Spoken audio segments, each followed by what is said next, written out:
मैं उस रात को कभी नहीं भूलूंगा। जिस पिज्जा की दुकान में मैं काम करता था वो बंद होने वाली थी और मैं घर जाने की तैयारी कर रहा था। तभी फोन बज उठा। उस रात मैं काउंटर पर अकेला था, इसलिए फोन कॉल भी मुझे ही संभालनी पड़ रही थी। मैंने फोन उठाया। दूसरी तरफ पूरी तरह सन्नाटा था, इसलिए मैंने फोन काट दिया। करीब 1 मिनट बाद फिर से फोन बजा, तो मैंने दोबारा उठाया। इस बार भी सन्नाटा था। मैं फोन काटने ही वाला था कि दूसरी तरफ से एक बूढ़ी औरत की बहुत धीमी और ठंडी आवाज सुनाई दी। उसने कहा कि उसे एक साधारण पिज्जा घर पर मंगवाना है। मैंने फोन पर शिष्टता बनाए रखी, लेकिन अंदर ही अंदर झुंझला रहा था। मैं बस अपनी शिफ्ट खत्म करके घर जाना चाहता था।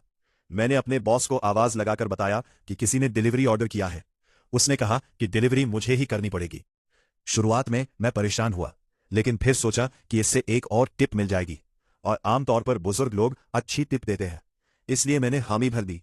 मैंने उसका पता नोट किया और कहा कि पिज्जा जल्द ही पहुंच जाएगा, लेकिन तब तक वो फोन काट चुकी थी।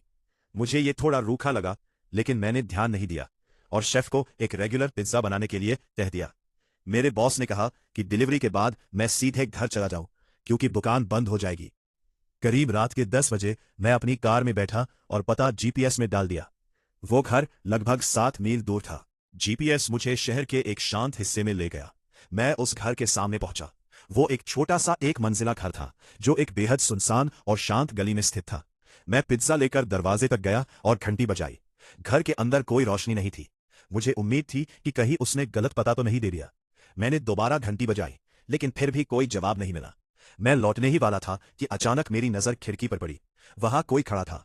मैं घबरा गया और एक कदम पीछे हट गया, लेकिन फिर हिम्मत करके खिड़की के करीब गया। वो लगभग 70-80 साल की एक बूढ़ी औरत थी। वो बिना किसी भाव के मुझे घूर रही थी। मैंने शीशे के पास से चिल्लाकर कहा कि मैं उसका पिज्जा लेकर आया हूं। उसने कोई प्रतिक्रिया नहीं दी। मैंने और जोर से कहा।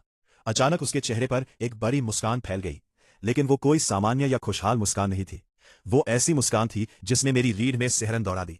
आज भी मुझे खिड़की के पीछे उसका वो चेहरा साफ याद है। मैंने तय किया कि अब बहुत हो चुका। मैं वापस अपनी कार में गया और पिज्जा को बगल वाली सीट पर रख दिया। मुझे अपने बॉस को इस बारे में बताना था। मैंने उसे जल्दी से एक मैसेज भेजा और कार स्टार्ट कर दी। मैं वहां से जितनी जल्दी हो सके निकल जाना चाहता था। जाने से पहले मैंने एक आखिरी बार दाईं ओर देखा और मेरा खून जम गया। वही बूढ़ी औरत मेरी कार की पैसेंजर साइड वाली खिड़की के ठीक बाहर खड़ी थी। वह मुझे उसी डरावनी नजर से घूर रही थी जैसी खिड़की के पीछे से घूर रही थी। मैंने तुरंत कार को ड्राइव में डाला और बिना पीछे देखे तेजी से वहां से निकल गया। उस घटना के बाद मेरे बॉस ने मुझे कभी भी रात में डिलीवरी पर नहीं भेजा।